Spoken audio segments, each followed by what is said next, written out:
गिरगिट की तरह रंग बदलने वाले लोग कैसे परिभाषा करते हैं। पी की परिभाषा पहले पिछड़े से, फिर पी की परिभाषा पंडित से, और आप देखना एक दिन वे पी की परिभाषा पाकिस्तान से भी कर देंगे। ये वही लोग हैं। हमें दुख हुआ था और अत्यंत कष्ट हुआ था। मैंने प्रदेश में पिछले 9 वर्ष में 3 पूर्व मुख्यमंत्रियों के मृत्यु होने पर तीनों के कार्यक्रमों में भाग लेने का मुझे अवसर प्राप्त हुआ, और तीनों अलग अलग दल के थे। एक सरदेव बाबूजी, हमारी पार्टी के नेता, हम सबके लिए प्रेरणा स्रोत, उनका दुखद निधन होता है।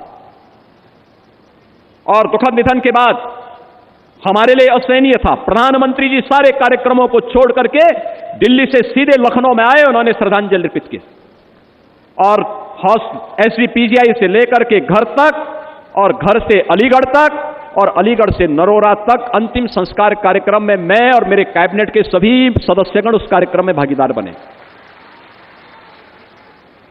हमारे लिए कष्टकारी यह था, एक सामान्य शिष्टाचार होता है, सामान्य संस्कार होता है।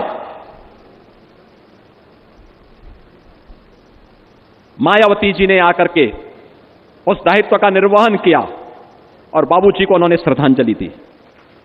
लेकिन दुर्भाग्य कितना शर्मनाक था। समाजवादी पार्टी ने, समाजवादी पार्टी के मुखिया ने कितना द्वेष वे हमारे नेता से रखते हैं, कितना द्वेष रखते हैं। उन्होंने बाबूजी को प्रत्यक्ष जाकर के श्रद्धांजलि देने की बजाय शब्दों से भी नहीं कोई कुछ व्यक्त किया।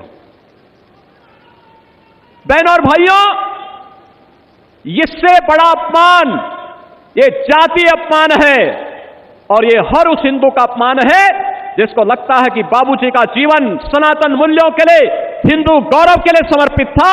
उस हर हिंदू का अपमान था ये जो कृत्य उस दौरान समाजवादी पार्टी के मुखिया ने किया। उन्होंने पहली बार नहीं किया किसी का अपमान, क्योंकि बाबूजी अपने उन मूल्यों के लिए समर्पित थे जो उन्होंने कहा वो करके दिखाया। और ठीक कहा यहां पे साक्षी जी महाराज ने, ये लोग कब क्या बोले कोई भरोसा नहीं। यानी जिस वैसे गिद्ध हैं, जिस पेड़ पर चढ़ेंगे उसको ही सुखा डालेंगे।